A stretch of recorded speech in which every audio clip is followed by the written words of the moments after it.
Wala, nag-agawan sila. Ang daming birds dito sa may malapit sa dagat, guys. Ayan.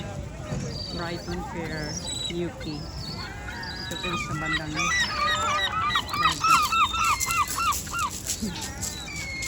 Iwan ko kung anong klaseng ibon po siya. Yan, oh. Kate. Maganda kasi ang panahon sa ang mga tao dito. Pag maganda ang panahon, talagang gusto nila. Yan.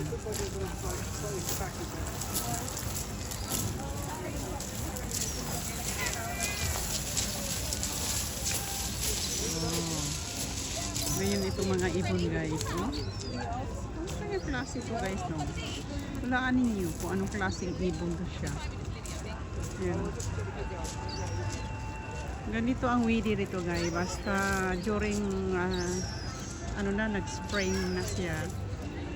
Ngayon na, minsan mainit, minsan malamig. Ngayon 23 degrees dito sa UK.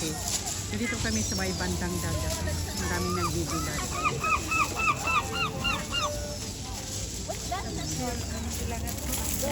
Ay, ka.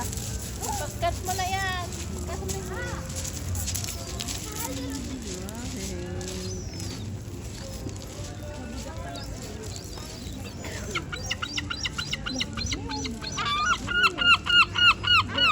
Tapang itong isang ibon, oh. Ayaw niya. Sayang.